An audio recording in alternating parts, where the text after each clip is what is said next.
Sepertinya di kolom chat belum ada dan raise hand juga belum ada. Mungkin saya dulu, Prof. Nggak apa-apa. Oh iya, silakan. Oh, Ya. Oh tadi ya, Pak Dr. Joni bukan menyebut tangan saya, Pak. Iya. Oke, ini tangan Dr. Joni. Jadi ini dulu jatuh kurang lebih 5 tahun yang lalu. Mm.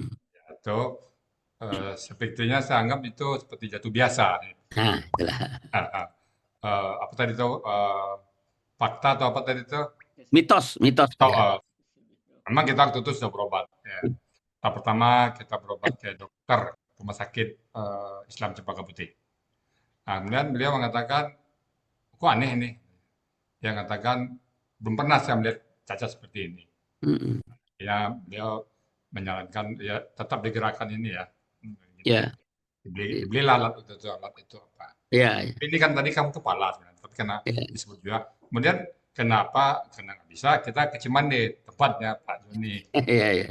Di Cimande itu sudah mungkin sudah 10 lebih tempat yang kita pindah-pindah. Ya, ya. Nggak sudah juga. Kemudian kita ke dokter Cibinong lagi, kita coba lagi dokter medis, nggak bisa juga. Terakhir kita terapi getar, menggetarkan, nggak bisa juga. Nah, di situ pernah dulu di apa di Pertamina kan pernah ke Pertamina ya, juga. nah itu bukan ini, Pertamina bukan Oh itu, lain ya, itu yang Pertamina lain lain. ya. Di ronsen katanya Nah, dokter Heri diceliar dokter Heri nggak ada apa-apa. nah, Nah, ya.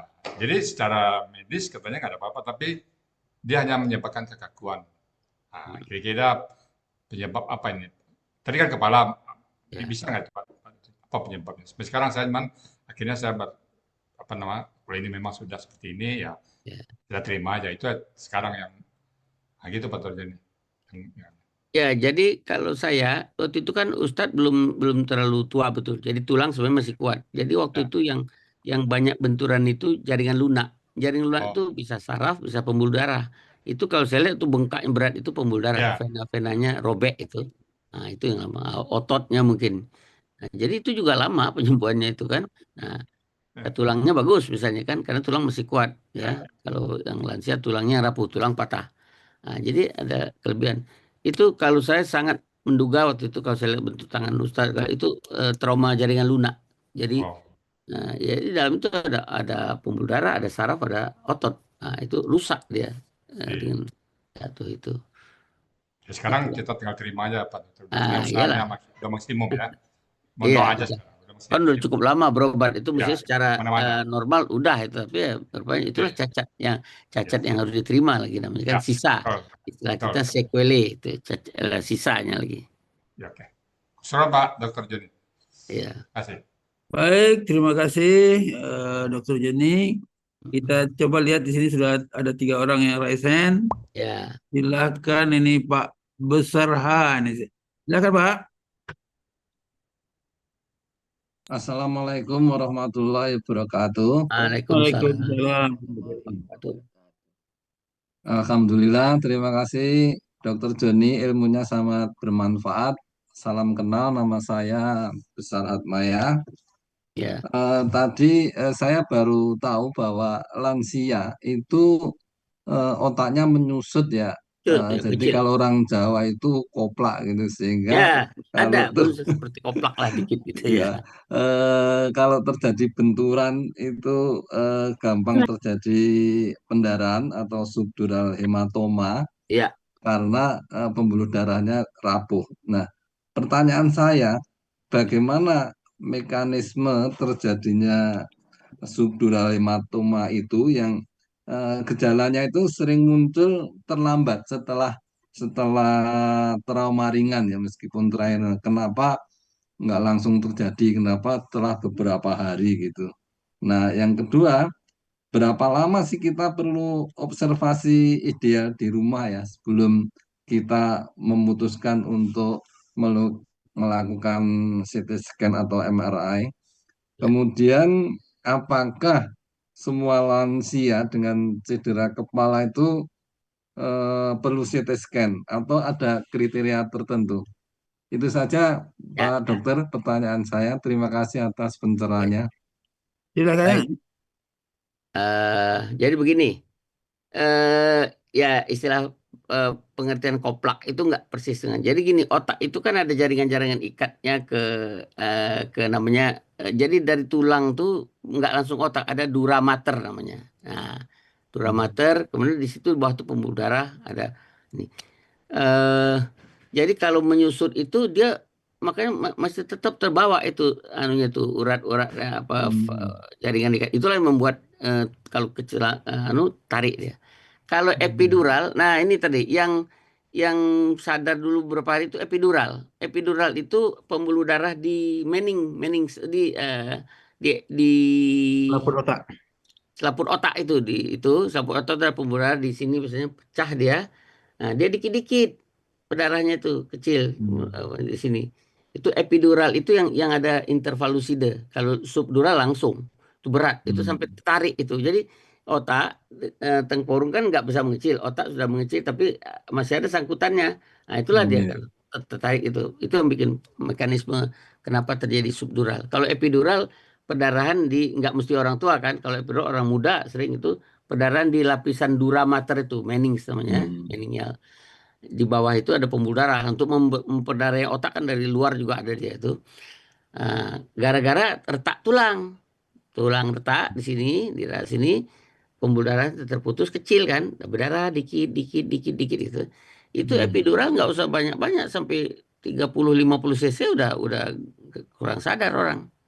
Nggak sadar. Kalau subdural lebih berat langsung nggak pakai itu. Kalau subdural memang kebetot itu. Nah itu udah kebetot bahasa kita itu gara-gara dia otak itu bukannya jadi koplak kecil di dalam nggak juga kan mengecil tapi akibatnya ada sangkutannya masih begitu kecelakaan. Nah karena otak itu tuh bergerak di dalam Pak. Ini seperti kita barang sama kayak kalau kita di mobil ngerem mendadak kan kita terbawa ke depan. Nah gitulah otak kita Pak. Otak itu tuh di dalam kalau kita benturan itu dia ke sini. Nah, otak sini narik dia kan robek itu. Nah, itu subdural. Nah, tadi betul pertanyaan. Berurut ya. Pertama, apakah ada tulang retak? Jadi kalau cedera kepala yang agak berat ya terasa benturannya kencang terutama kalau kita di foto kepala dulu, ronsen dulu, belum CT scan, belum MRI ya. Kalau di foto ada tulang yang patah dia sudah ada algoritmanya tuh. Apa yang dikerjakan. Kalau memang ada patah tulang, nah itu di CT scan. Takut gitu ya. Tapi sebenarnya dengan foto juga kadang-kadang kelihatan ada perdarahan tuh, ada bentuknya. Jadi ke dokter, ke rumah sakit jelas ya.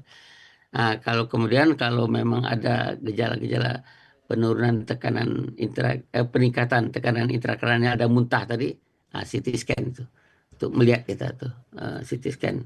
Ya, jadi kan itu alhamdulillah CT scan sudah hampir di semua rumah sakit punya. Kemudian juga alat udah banyak dulu. Modal kita cuma ronsen kepala sama gejala. Sampai dulu pernah ada kita zamannya ngebor coba-coba aja dulu, dibor aja dulu. Nanti keluar. Nah, dulu nih zaman dulu ya, saya masih ngalamin di Kerawang kita bor aja dulu, karena bor kecil aja. Kalau ada epidural dibor keluar darahnya. Nah sekarang alat udah lengkap ya. Kita bisa membuat diagnosa ini apakah epidural atau subdural atau yang lebih dalam lagi. Demikian. Jadi, nah tadi berapa hari? 2-3 hari. Epidural sampai 2-3 hari. Kalau nggak terjadi, udah berarti nggak aman. Demikian Pak Besar ya. Ya, Baik, terima kasih Dokter Jeni. Ya. ya baik. Terima kasih, dokter. Kita kembali ke kolom chat dulu. Di sini ada Ibu Mariana. Assalamualaikum warahmatullahi wabarakatuh. Dokter Joni, izin bertanya. Kakak saya kena stroke. Nah, ini stroke nih. Yang ketiga, kena saraf otak dan mungkin kena bicara dan gangguan menelan. Sehingga tidak bisa bicara dan tidak bisa menelan. Aktivitas saat ini di tempat tidur dan kursi roda, kaki makin mengecil. Apakah ada harapan untuk kembali sembuh atau setidaknya bisa berdiri? Terima kasih. Silakan dokter. Ya baik. Jadi kalau lihat begini, jadi kita tahu saraf itu ada namanya saraf otak ya 1-12 ya. Bermainnya di sekitar sini. Itulah kalau gangguan saraf otak itu ada nomor 1 yang sampai ke bawah cuma saraf nomor 10. Nah itu ke lambung, ke usus. Kalau nomor 9, 10, 9, 11,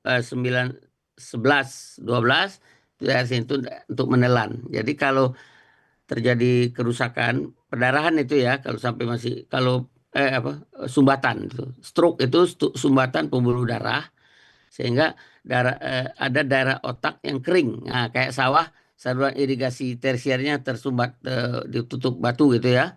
Kering dia. Nah, mati itu namanya. Nah, mati otak itu, fungsi-fungsi yang di persaraf alveolar itu terganggu. Jadi kalau terkena saraf otak, eh, gangguan menelan. Kalau ke saraf ke bawah, ke tulang belakang, ke lumpuh sebelah, ya bisa kanan bisa kiri itu ya. Nah, jadi memang tadi sebenarnya, nah ini juga ilmunya, ilmu mengenali segera. Kalau yang stroke non perdarahan itu, kalau perdarahan memang operasi biasanya ya. Kalau bisa, kalau yang non perdarahan banyak kan, itu kalau bisa dikerjakan langsung diobati kurang dari 4,5 jam atau paling lama lah 5 jam, dikasih obat yang trombolisis namanya, itu diinfuskan, bisa sembuh. Ya, cair itu, bekuan otak di situ. Jadi terbuka lagi salurannya ke sana. Jadi ini hampir sama kayak di jantung, Ibu. Jantung juga, serangan jantung itu kan pembuluh darah koroner yang tersumbat. Kalau ini pembuluh darah otak itu ya. Nah, jadi sekarang selalu diajar. Makanya sekarang di semua tempat disediakan nih Menteri sekarang ini CT scan, bisa tahu oh ada penyumbatan. Segera dikasih obat itu. Nah, kalau enggak masih juga ya, sampai dengan kalau nggak salah sampai 10 jam masih dicoba walaupun hasilnya nggak sempurna. Itu dia ya, dikasih obat trombolisis. Jadi mencairkan sumbatan darah dikit itu ya. Nah, kalau perdarahan lain lagi, yang masuk alat dari sini yang kayak itu dipasang koil namanya. Ada alatnya seperti untuk menutup menyumbat perdarahan. Nah, kemudian juga ada, nah kalau udah sekarang, udah telat itu, kadang-kadang yang sekarang itu pakai DSA, terkenal orang udah DSA dicuci katanya, dikasih juga obat, masukkan obat untuk mencairkan. Tapi memang kalau udah lewat dari 4,5 jam itu, keberhasilannya tidak sempurna, Bu ya. Nah, sekarang tetap kalau sudah itu memang nggak bisa sembuh, fisioterapi harus dikerjakan. Kalau nggak makin lama kaku yang repotnya kita itu. Otot itu kalau nggak dipakai, sendi itu kaku. Sendi 3 minggu aja nggak dipakai, kaku. Nah, itu tambah susah. Ya, jadi tetap dengan fisioterapi. Fisioterapi itu boleh manggil ahli fisioterapi, tapi nanti diajarin kita kerjakan sendiri. Nanti sebenarnya pakai alat bantu lagi kalau udah kayak gitu. Kalau kemper sebelah itu hati-hati kan. Jadi harus pakai alat bantu. Nah, tadi yang sampai nggak bisa ngomong itu dia kalau stroke, tergantung pusat bicara yang kena nggak bisa bicara. Ada juga orang dia bisa bicara tapi dia nggak ngerti. Nah, itu afasia, istilah kedokterannya afasia. Kalau nggak bisa ngomong, afasia motorik. Kalau nggak ngerti apa yang diomongin orang, afasia sensorik itu lebih berat. Ya, kalau afasia motorik kan bisa nulis, ya, cuma nggak bisa ngomong dia karena saraf otaknya rusak atau memang fungsi otaknya. Ya, jadi itulah, stroke itu memang termasuk yang kita takuti sekarang, penderitaan jadi panjang. Oleh karena itu perlu dikenali cepat. Jadi sekarang itu anunya dokter saraf itu secepatnya ya bawa ke rumah sakit. Jadi kalau gitu ada gejala kemper atau pelo, stroke, kalau kurang dari 5 jam itu insya Allah masih sempurna sembuhnya. Ini kan jawaban saya. Itu Baik, Prof. Ibu Mariana masih ada? Masih hadir? Halo, Ibu Mariana. Ya, masih Pak. Ya, cukup ya. Apa masih ada pertanyaan? Ya, cukup. Ya, baik. Terima kasih. Kita lanjut ke yang raise hand. Silakan Pak Abdul Jalil. Silakan Pak. Nah, ya. Assalamualaikum warahmatullahi wabarakatuh. Waalaikumsalam. Assalamualaikum warahmatullahi wabarakatuh. Terima kasih Prof. Hairul Anwar dan Dr. Joni. Sangat bermanfaat, terutama bagi kami, bagi saya yang memang sudah lanjut usia. Pertanyaan saya bahwa diakibatkan benturan atau memang pembuluh darahnya pecah sehingga batuk kepala itu diangkat, itu berapa persen minimal kesehatan? Satu. Terus kedua, kalau memang terjadi diangkat batuk otaknya, apa harus yang dijaga? supaya kita ya insya Allah kelanjutan dan usia panjang umur. Terima kasih Dokter Joni. Baik. Wassalamualaikum warahmatullahi wabarakatuh. Waalaikumsalam. Baik, silakan. Begini Pak Abdul Jalil, itu dengar cerita aja ya. Jadi yang batok kepala diangkat itu bukan akhirnya dia nggak punya batok lagi, sementara itu sifatnya.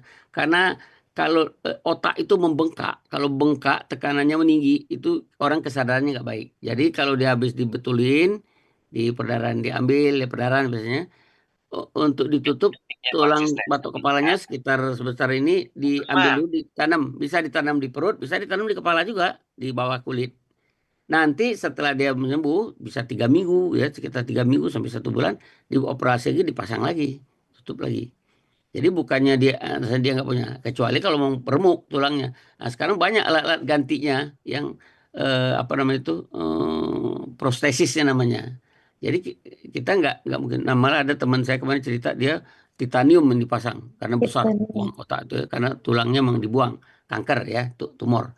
Kalau celaka nih, karena kalau kecelakaan tulang diangkat itu bukan untuk sama sekali diangkat sementara. Karena kalau ditutup rapat, kencang, tekanan tuh meningkat dan nggak bisa dikenal. Kalau kemarin saya barusan ada saudara yang kayak gitu, saya dokternya menjelaskan, ini dok, jadi saya raba, dia bisa tekanan tinggi nggak, tulangnya dipindahin di atas. Nanti setelah 3 minggu balikan lagi, udah sembuh dia, kesadaran udah bagus, tekanan intrakranial tentu udah turun, udah nggak bengkak lagi otak. Kita kan kalau kena benturan pasti bengkak, otak juga begitu, juga bengkak dia, ya. Nah, itu untuk mencegah, kan karena rongganya kalau kepalanya kan anu fix gitu kan. Nah, kalau nggak dibuang, nggak dibuka gitu, tekanan tinggi ya tinggi terus. Nanti dipasang lagi. Nah, itulah. Jadi pada waktu itu apa ya, dijaga, jangan sampai kebentur, kecolok gitu. Jaga betul itu memang kalau sedang dalam proses. Tapi biasanya masih di rumah sakit gitu kan. Biasanya masih di rumah sakit pasien itu. Nah, dikasih tahu di balutan, dikasih tanda tuh. Nah, ini nggak ada tulangnya di sini nih, ya. Nah, itu jadi jangan sampai kebentur atau apa. Nanti dipasang lagi tulang itu Pak. Jadi bukan seterusnya nggak ada tulang kepala itu. Kalau memang rusak hilang, dibikinkan prostesisnya. Nggak bisa otak dibiarkan ekspos begitu aja, nggak boleh, bahaya. Jadi udah banyak juga sekarang alat-alatnya itu, tulang palsunya gitu dibikin gitu ya, tulang buatannya. Demikian Pak Jalil jawaban saya. Terima kasih Dokter Joni. Ya. Baik, terima kasih. Saya kembali ke kolom chat. Di sini ada Pak Budi Purnomo. Assalamualaikum, Dokter Joni. Berapa lama idealnya olahraga bagi lansia, misalnya jalan atau senam? Ya. Silakan, Dok. Oke. Kalau jalan itu langkah yang dihitungkan, ya rata-rata itu kalau orang yang masih muda sampai 10.000, kalau kita nih 5.000 langkah. Langkah kan ada jam yang pakai langkah itu. Waktunya tuh setengah jam.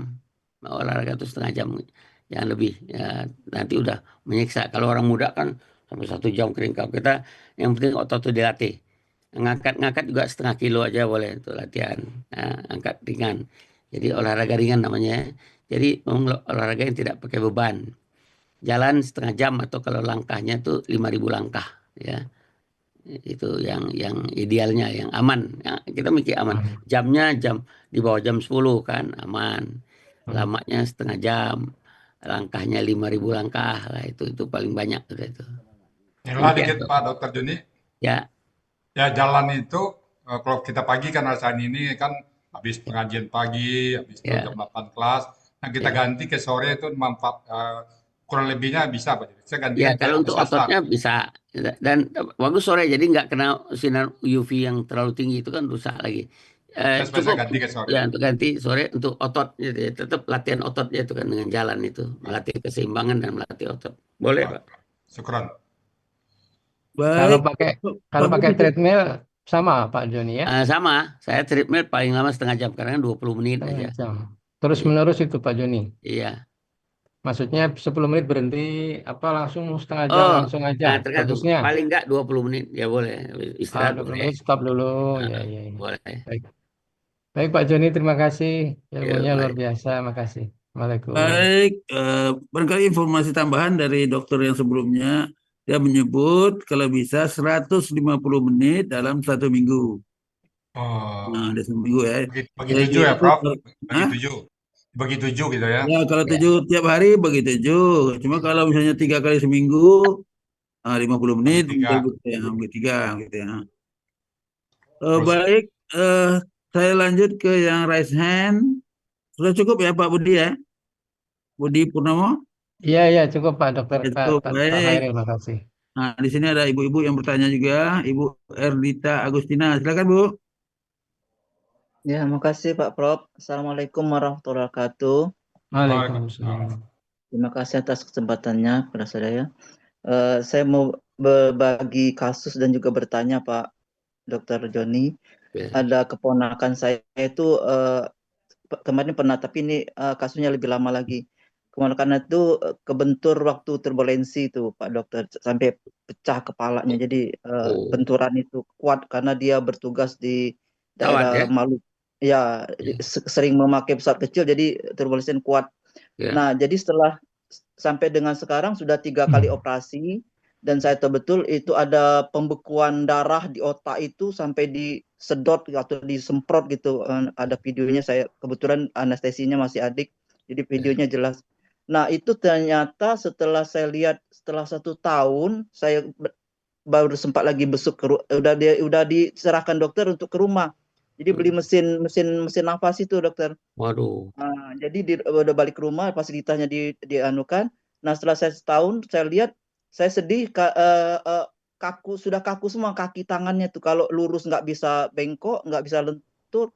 Kalau bengkok nggak bisa lurus lagi. Nah, kemudian ya itu di matanya lihat, tapi nggak tahu, telinganya juga nggak dengar. Jadi yang keprihatinan saya itu, bagaimana kira-kira solusinya itu. Jadi napasnya udah tergantung dengan mesin itu dokter. Jadi kasihan saya sama istrinya, jadi merawat makan yang lewat hidung itu, kemudian dahaknya disedot gitu ya, kemudian ya nggak tahu apa-apa lagi itu. Itu aja pertanyaan saya dokter, makasih. Baik, silakan Dokter Joni. Ya, ini berat ini. Ini kalau sudah sampai ada gangguan napas, itu udah batang otak yang kena ke bawah. Jadi waktu itu tekanannya tinggi betul, atau traumanya kena ke batang otak. Karena pusat pernapasan di batang otak itu. Jadi dia makanya pakai mesin, nggak bisa napas spontan. Ya itu memang berat kan. Kemudian saraf-saraf otak juga menelan, makanya pakai selang. Menelan.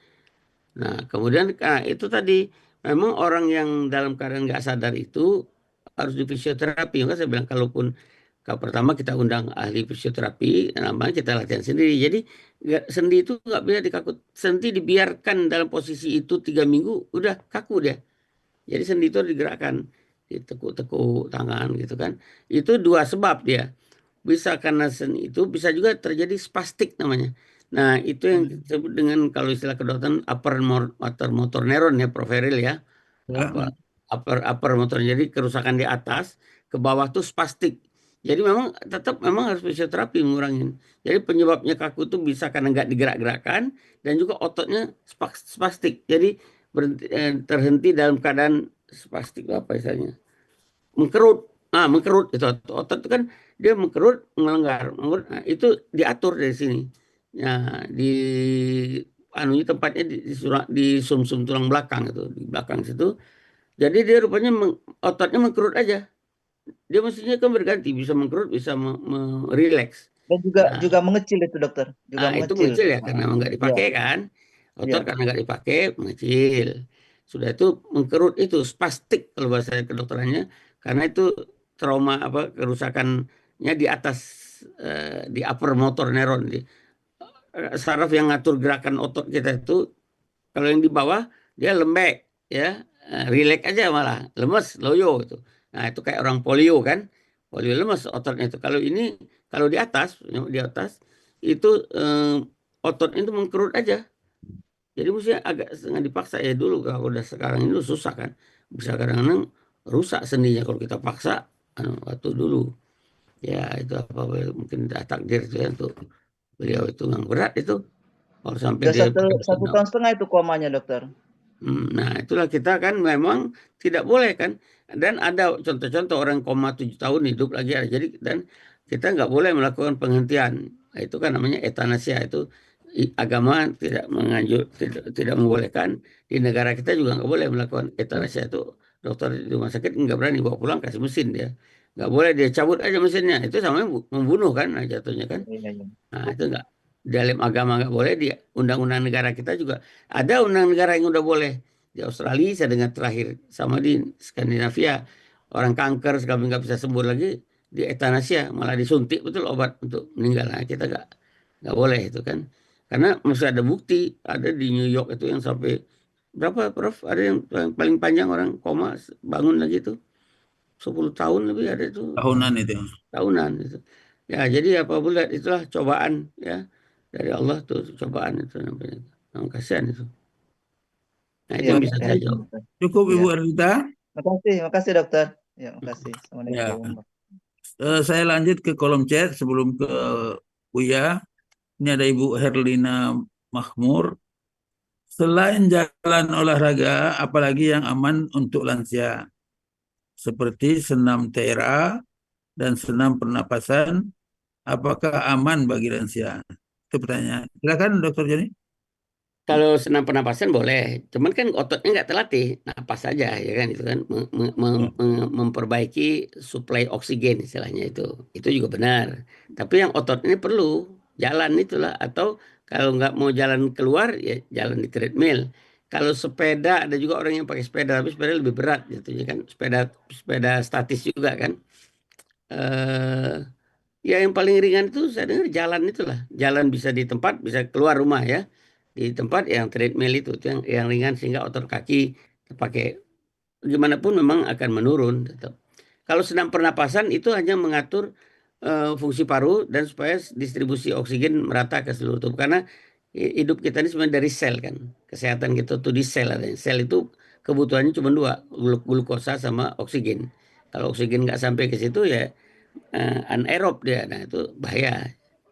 Jadi tidak menggantikan, Bu, senam pernapasan tidak menggantikan. Ya mungkin otot pernapasan bagus, tapi ke otot yang lain enggak itu. Jadi tetap harus jalan kalau mencegah jatuh. Demikian Bu Erlina. Halo Bu Herlina, masih hadir? Masih. Bu Sudah? Rina? Sudah cukup?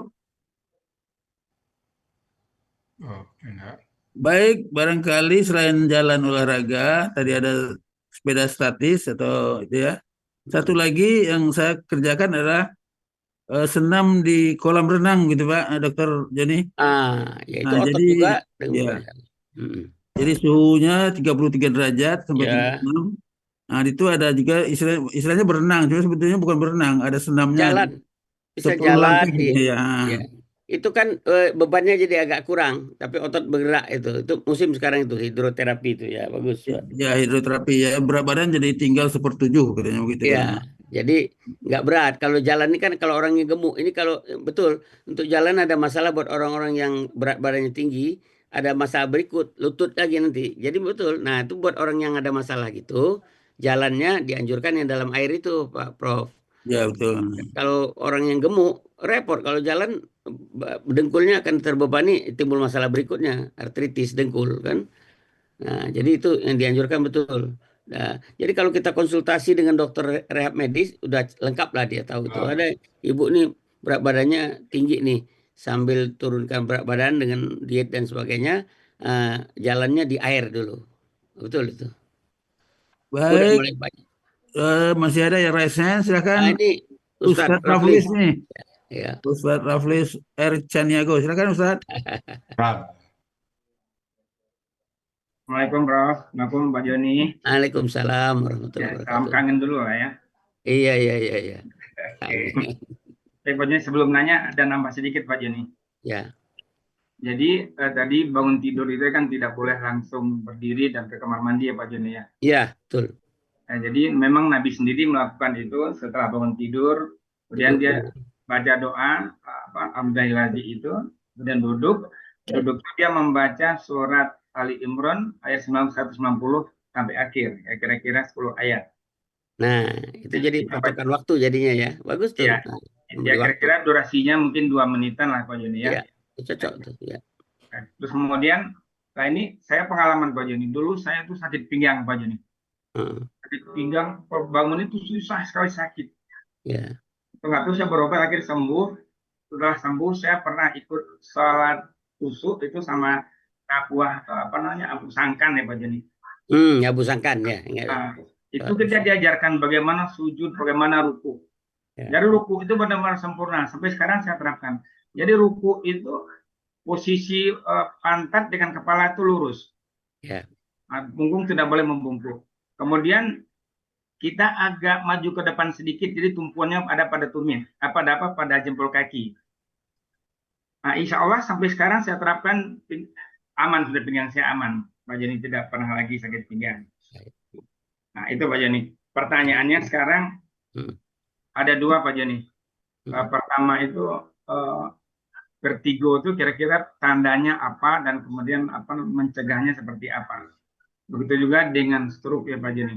Ya. Nah, mungkin kan sebelum kan orang tidak bisa moro-moro stroke gitu ya, tiba-tiba stroke gitu Pak Joni ya. Iya. Nah, kan pasti ada ininya perannya dulu ya. Ya. Ada indikasinya dulu apa. Ya. Nah, saya tuh sekarang Pak Joni, kalau sholat gitu Pak Joni, kadang-kadang terus apa namanya sempoyongan gitu Pak. Nah, itu bisa vertigo saya. Itu kira-kira berapa? Jadi saya kalau sudah seperti itu pinggang itu saya luruskan, saya tegakkan gitu, terus hilang. Tapi itu sering Pak Joni. Jadi bagaimana itu Pak Joni? Jawabannya. Makasih Pak Joni. Baik, nampaknya dua pertanyaan. Satu, masalah vertigo itu apa? Vertigo itu kan alat keseimbangan kita itu ada dua model di dalam kuping kita itu kan. Ada yang berbatu-batu kecil untuk kita, ada juga yang cairan. Tapi semua kerjanya itu ditambah lagi dengan mata, ya, mata yang jadi alat indikatornya gitu ya, bukan indikator, alat sensornya tuh. Jadi sensor di dalam kepala, posisi kepala kita itu supaya kita tahu posisi di mana. Nah, itu semua dipengaruhi oleh penyebabnya tadi kan. Pembuluh darahnya kecil-kecil banget ke sana tuh, kapiler. Itulah kalau gangguan kapiler itu sehingga fungsinya jadi terganggu sensornya. Bisa dari mata penyebab vertigo itu, ya. Bisa dari alat itu, ya. Nah, bisa juga di pusatnya sendiri betul yang mempersepsi namanya proprioseptif. Pusat proprioseptif yang menentukan posisi kita. Kita ini kan sebenarnya kalau kita tutup mata pun kita mau pegang telunjuk kita bisa, Pak. Itu kalau orang yang proprioseptif masih bagus. Ya, kalau kami dokter bedah diajar tuh untuk melakukan Prof. Kalau kita melakukan perikardiosintesis itu kan. Ya. Ya, kita taruh tangan kita di ujung, kita menuju ke situ. Jadi ini dua-dua ini berfungsi ini. Itu otak kecil kerjanya. Jadi memang cukup kompleks ya. Nah, itu kalau proprioseptif. Jadi pengaturan posisi tubuh kita ini mulai dari mata, kemudian alat di sini di belakang dalam telinga ini, kemudian otak kita, otak kecil.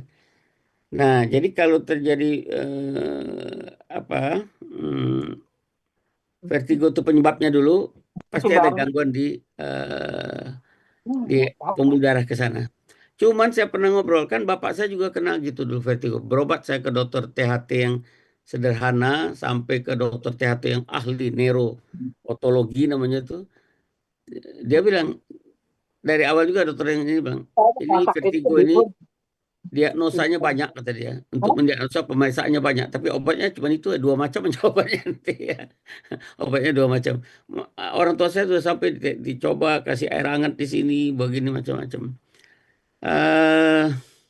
Intinya memang yang terutama gangguan kapiler, pembuluh kapiler ke alat keseimbangan. Kalau enggak ya ada stroke ringan bisa juga orang mengalami stroke ringan di cerebellum, di otak kecil, juga terjadi juga vertigo.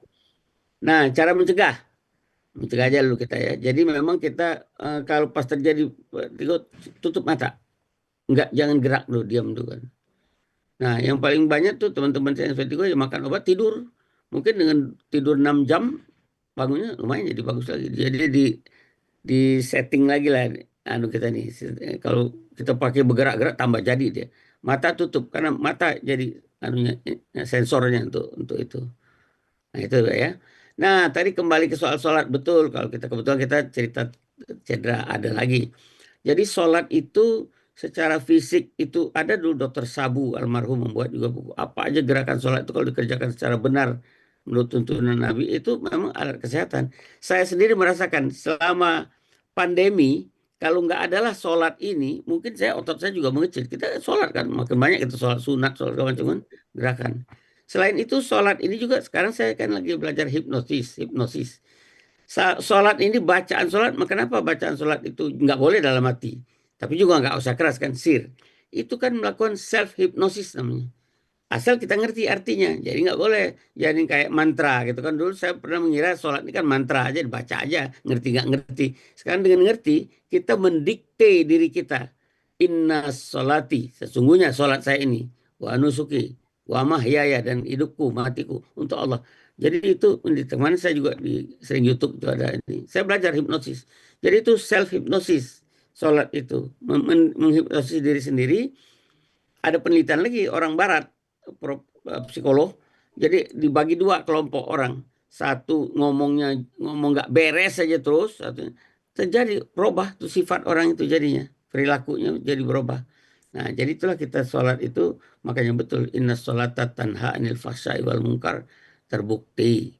Jadi untuk fisik juga. Jadi semua ibadah kita ini ada unsur fisiknya, ada unsur fisik rohaninya, spiritualnya, dan ya ada semua, sosialnya ada. Jadi 4. Jadi kalau di kami itu dokter itu sebutnya bio, psikososial, spiritual. Jadi itu 4 itu memang perlu dijaga. Kalau kurang aja salah satu, nah di bahasa kita sederhana kan hablum minallah, hablum minannas. Hablum minallah itu spiritual tuh, ya kan? Nah, kalau hablum minannas sosial. Nah, fisik kita juga ada. Jadi betul sekali Pak Raflis yang Anda cobakan, sholat itu kalau cara benar bisa mencegah terjadi ambeien juga. Dari Dokter Sabu saya baca dulu, duduk itu tumit kita tuh menekan ke dubur kita itu yang benar tuh. Tumit kita tuh akhirnya menekan dubur, jadi nggak turun berok jadinya, turun berok apa hemoroid apa ambeien gitu. Nah jadi teruslah Pak ini. Nah kalau vertigo minta ampun Pak, itu orang semua juga udah juga itu katanya pemeriksaannya segala macam. Obatnya ya balik ke situ lagi, Merislon dan kawan-kawan. Mungkin Prof. Hairil bisa menambahkan, ada pengalaman juga dengan ini. Silakan. Baik, barangkali vertigo ini satu tematik yang luas ya. Ya. Perlu Dokter Saraf atau siapa? Nanti kita cari. Bisa saraf, bisa THT, neurootologi. Ya betul. Cuma pengalaman saya pernah juga kayak vertigo waktu menyetir. Ya. Nah, jadi kita harus sempat minggir gitu ya. Berhenti kita. Udah, ya. Nah, kemudian saya lakukan waktu itu kan masih agak muda, jadi olahraga jalan. Ya. Olahraga jalan. Nah, alhamdulillah sampai sekarang vertigonya tidak pernah muncul lagi. Jadi bisa juga dengan olahraga tadi, vertigonya juga bisa hilang. Ya. Barangkali tambahan dari saya. Ya. Kemudian masih ada. Bukan, saya kembali ke kolom chat dulu nih yang lebih awal. Nah, silakan. Oh. Siapa ini? Pak Dr. Heri itu. Oh iya boleh. Terima. Mau tambahan ya? Ya, istri beliau ya, tuh kena vertigo tuh, coba ditanya. Oh, silakan. Pak Dokter. Kameranya Pak Dokter buka. Sebentar. Aduh. Matanya udah. Ya, Pak Heri. Assalamualaikum warahmatullahi wabarakatuh. Waalaikumsalam warahmatullahi wabarakatuh. Saya udah lama nggak ketemu sama orang Karawang yang satu ini. Iya. Saya ini udah pindah ke Jakarta Pak Ustadz. Jadi dulu saya tinggal di Kerawang, sekarang saya tinggal di Jakarta. Diundang khususnya Pak Dokter, diundang khusus nih Pak Dr. Joni ini.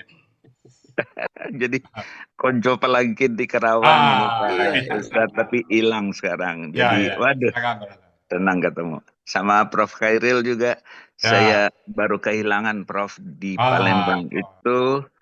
Dr. Ainul Hayat itu teman saya, tapi sudah pergi. Dr. Ronson ya betul. Ya, itu teman saya. Kemudian mengenai vertigo, berusaha salah satu kalau sedang serangan, tidurlah dengan setengah duduk. Kalau nggak salah 45 derajat itu mengurangi vertigonya. Jadi tiduran, tapi bantalnya 2. Bantal tinggi ya. Nah, kemudian obatnya yang sekarang mendekati namanya adalah Mertigo. Bukan mengiklankan obat ya, namanya Mertigo. Mertigo. Marislon Mertigo. Nah, itu. Kemudian satu lagi saya tambahin, hati-hati dengan plastik yang ada di lantai, jangan diinjak, bisa jatuh. Oh, jatuh Bisa banget. Ya, betul. Jadi kantong plastik yang berada di lantai itu berbahaya sekali. Kemudian satu lagi, kalau ada trauma pada anak, ya Pak Joni ya, Ya. sering ibu-ibu atau nenek-nenek panik karena anaknya nangis terus karena Sering kesakitan. dia nangis, bagus nangis. Itu adalah alhamdulillah. Ya. Kalau anaknya menangis terus, alhamdulillah, mudah-mudahan tekanan intrakranialnya bagus. Tapi kalau anaknya jatuh, diam saja, Nah, muntah, itu yang bahaya. itu sebaiknya datang ke tempat saya untuk di CT scan. Bukan di foto kepala. Foto kepala itu nggak ada arti apa-apa. Jadi CT scan lah kalau nggak ada gangguan neurologis namanya ya Pak Joni ya. Jadi ada kelumpuhan, dysarthria atau ngomongnya pelo dan sebagainya, itu CT scan. Kemudian satu lagi anjuran saya, kalau terjadi emergensi untuk brain atau otak itu, datanginlah rumah sakit yang kemungkinan kompeten. Yang besar rumah sakitnya, yang ada stroke unitnya, yang dokter radiologinya siap. Kalau radiologi sih oke sekarang ya, pakai HP aja dia bisa membaca dari rumah. Yang penting adalah emergensi neurologinya. Jadi ahli saraf yang siap untuk menangani stroke itu. Karena disebutkan tadi sama Dr. Joni, 4 jam pertama itu adalah golden period namanya. Jadi waktu emas untuk bisa mengobati stroke dengan baik sekali. Nah gitu. Jadi kalau di Jakarta ya PON lah. Tapi Patsi Persahabatan, RCM sih oke semua itu. Dan ya itu. Jadi jangan ke klinik ya, jangan ke klinik. Jangan itu ke repot. klinik Nanti kecil, pindah-pindah repot nanti, pindah-pindah nanti. Dan kalau bisa, kalau BPJS repot, seandainya Anda punya duit, lupakan BPJS dulu. Saya mau CT scan secepatnya, saya mau MRI secepatnya, biar yang bayar tadi apa? Bayar mungkin sekitar 60 sampai 70 juta habis duit, tapi stroke itu teratasi dengan cepat. Itu lebih menguntungkan daripada Anda tidur berbulan-bulan di tempat tidur tidak bisa ngapa-ngapain. Mungkin perhitungannya begitu. Itu tambahan sedikit dari saya, Prof. Terima kasih banyak. Baik, terima kasih Pak Heri Helmi Rashid. Ya, sama-sama Pak. Sepertinya jam sudah jam 7:12. Kita bisa lanjut kira-kira sampai 7:30. Oke, siap. Oke ya. Nah ini Pak Sultan Permato nih, jangan sampai. Barangkali yang dari kolom chat dulu yang lebih awal tadi ya. Oh ya ada. Ada Gusna Warni. Sepertinya banyak juga pertanyaannya. Apakah gula darah bisa mempengaruhi tensi? Halo, ada gangguan? Apakah gula darah bisa mempengaruhi tensi? Yang hipertensi bagaimana? Saya pernah dengar dari seorang dokter, katanya sebelum minum obat untuk hipertensi, harus cek tensi dulu. Jika tensi kita rendah, obat nggak perlu diminum. Karena nanti akan tambah turun tensi. Jadi untuk obat tensi nggak perlu diminum rutin. Kemudian di bawah saya lihat juga ada pertanyaan dari orang yang sama. Mau tanya lagi, ada kasus kemenakan. Pernah CT scan dan ternyata hasilnya ada sumbatan. Jadi kata dokter sarafnya harus minum pengencer darah seumur hidup. Tapi ketika kontrol ke dokter saraf lainnya, katanya jangan minum pengencer darah, teruskan pengencer darah mungkin ya. Darah ya. Nah nanti bisa jadi perdarahan dan itu lebih bahaya daripada sumbatan. Nah mana yang benar? Maka itu pertanyaan dari Ibu Gusma Warni. Silakan Dokter Joni. Oke ya. Nah iya betul. Tadi ada pertanyaan Pak Budi kalau saya lupa menjawab bagaimana stroke. Nah jadi stroke itu ini penyakit sekarang beda dengan kalau dulu kita kalau penyakit infeksi tahu apa tipes penyebabnya, ada kuman ini. Oh penyakit ini itu penyakit infeksi. Kalau penyakit yang sekarang ini disebutnya penyebabnya itu faktor risiko. Jadi kalau stroke itu faktor risiko 5. Yang pertama hipertensi, kedua hiperkolesterol, ketiga apa namanya itu diabetes kan ada nyangkut nanti ini orang diabetes punya faktor risiko untuk itu. Kemudian terakhir itu stres kan, saya lupa 4 atau 5 gitu. Nah jadi memang saling saling mempengaruhi mana yang kuat ya. Jadi stroke itu obesitas juga bisa, eh, tapi nggak terlalu ya. Jadi stres terakhirnya kan, stres tuh jangan dikira ringan itu. Jadi faktor risiko dia namanya web causation ya Prof ya. Penyebabnya web, jadi kayak jari-jari gitu ya. Ya, Jadi ya. bukan kalau penyakit infeksi kan langsung satu aja. Apa ini penyebabnya? Ah ini kumannya gitu. Kalau apa COVID ini virusnya. Kalau ini jadi 5 itu harus kita jaga. Nah, balik ke pertanyaan Ibu tadi, diabetes ada pengaruhnya bisa. Kalau orang diabetes itu yang rusak itu pembuluh darah dalamnya, tunica intima itu kalau rusak itu bisa terjadi plak di situ, nempel. Nah, gara-gara kolesterol juga kan, karena trigliserid numpuklah di situ, ya. Jadi tersumbat. Jadi sumbatan itu penyebabnya adalah ada plak, tapi faktor risiko. Nah, makanya dicoba orang macam-macam. Darahnya kental bisa jadi pengencer. Syaratnya minum pengencer darah harus kontrol. Jadi jangan sembarangan. Betul. Kalau pengencer darahnya banyak, apalagi kalau orang minum obat pengencer darah harus ngomong kalau mau dioperasi. Seminggu harus berhentikan obat itu. Obat pengencer darah itu ada yang ringan, aspirin, bisa juga clopidogrel, bisa warfarin. Nah, kalau warfarin harus kontrol turun.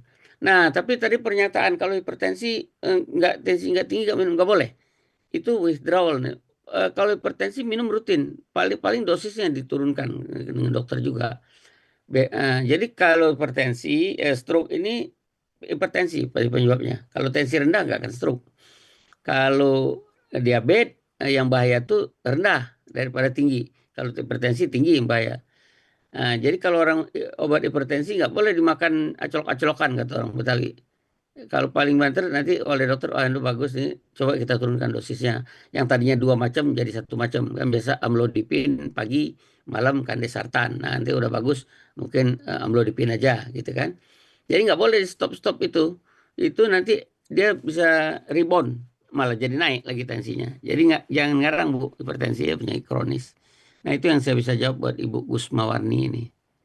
Apalagi tadi pertanyaannya Prof. Itu kan diabetes apakah ada pengaruh? Bisa. Jadi diabetes itu kalau diabetes semua pembuluh darah terutama yang kecil-kecil rusak bagian dalamnya itu. Ya ke mata, makanya disebutlah diabetes itu ibunya penyakit ya, mother of disease. Bisa ke mata, bisa ke jantung, bisa ke lambung, bisa ke liver, bisa ke ginjal. Yang paling sering itu ginjal sama mata kena, sama jantung. Karena yang rusak itu adalah pembuluh darah yang bagian dalamnya. Nah, ke kaki diabetes, bonyok, busuk lagi. Jadi diabetes memang harus dijaga, dikontrol, nggak bisa dihilangkan.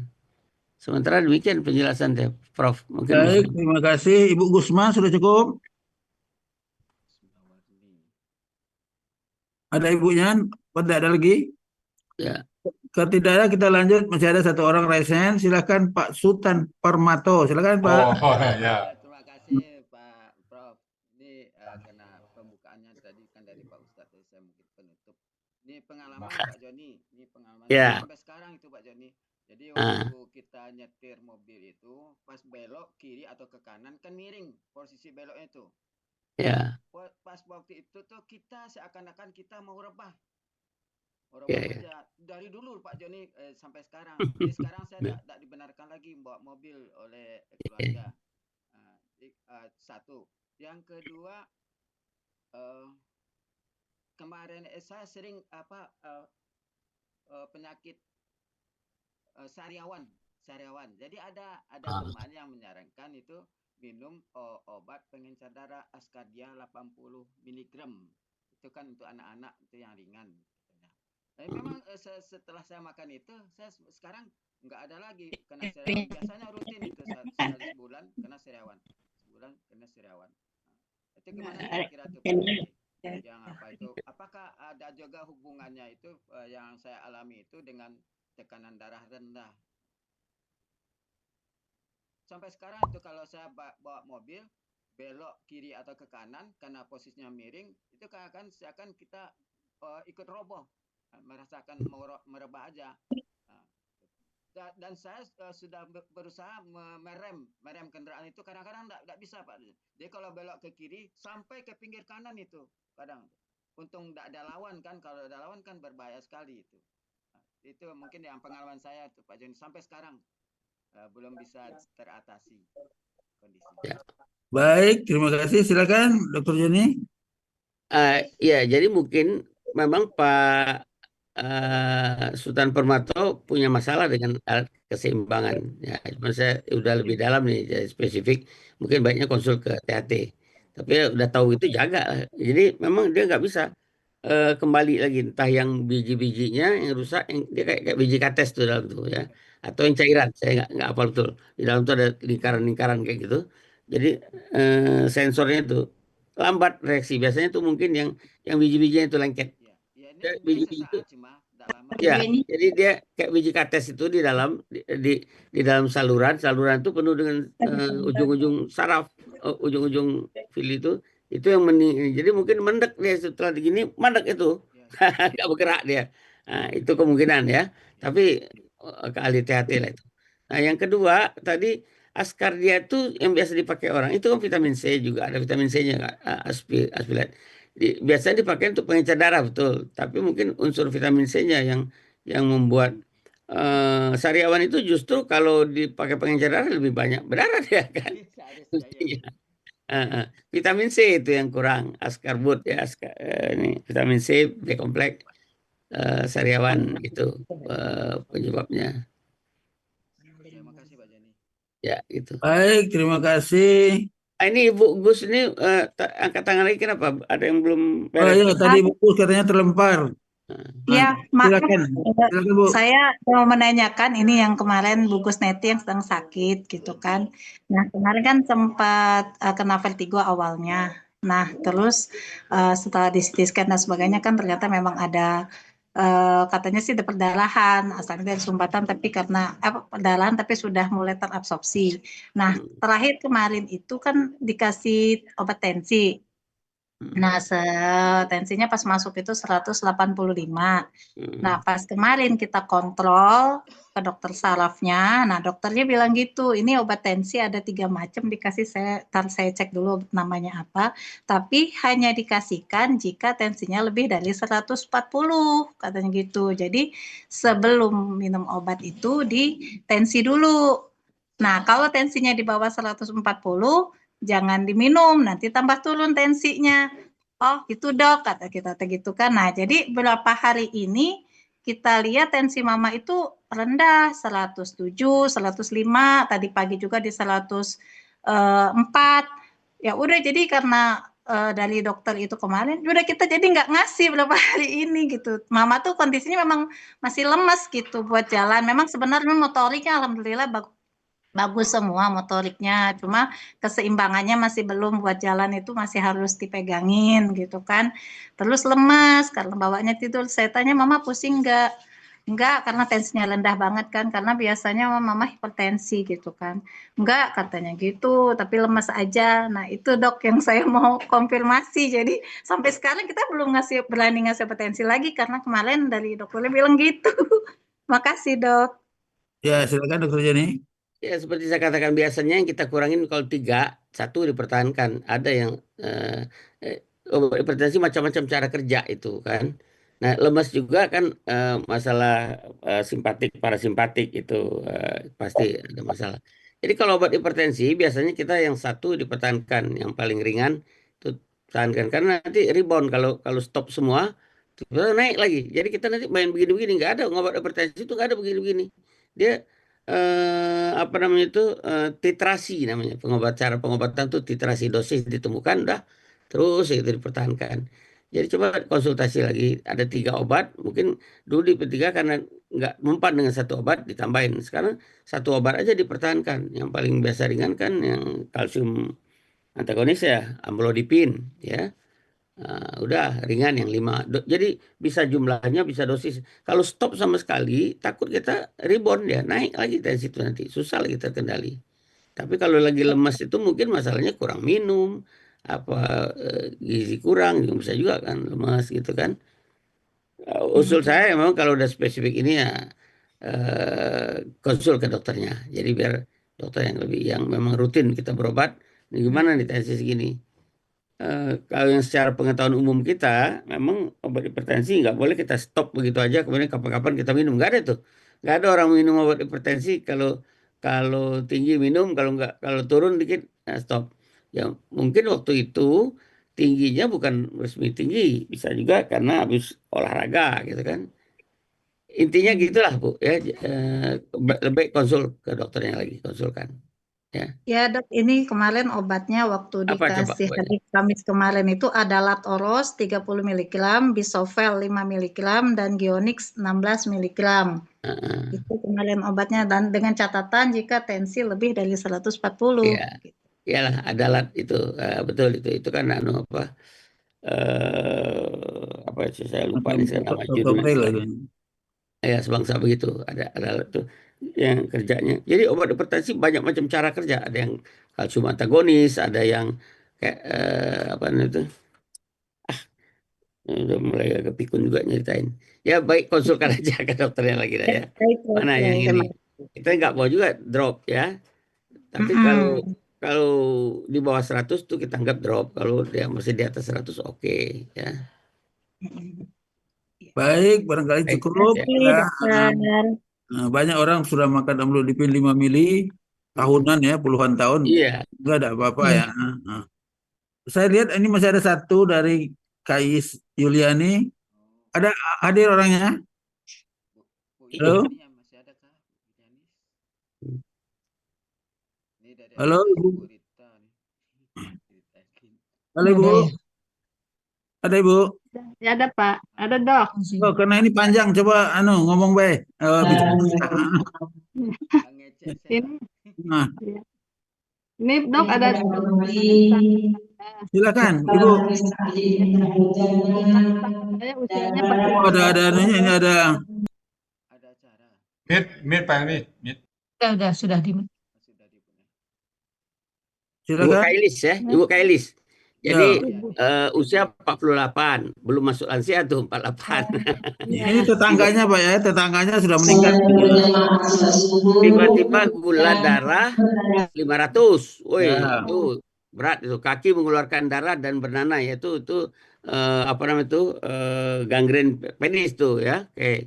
Kemudian lutut dan tumit, berobat ke rumah sakit, luka sembuh dan kering karena HB rendah, kemudian ditransfusi. Setelah beberapa hari di rumah kakinya kembali pendarahan, nggak berhenti, dibawa lagi ke ini sudah terjadi gangguan vaskuler, jadi harus berobat serius ini ya. Jadi orang gula darah itu tadi saya katakan kalau diabetes itu yang rusak tuh pembuluh darah bagian dalamnya, bisa tersumbat, bisa juga yang bisa tersumbat. Jadi ini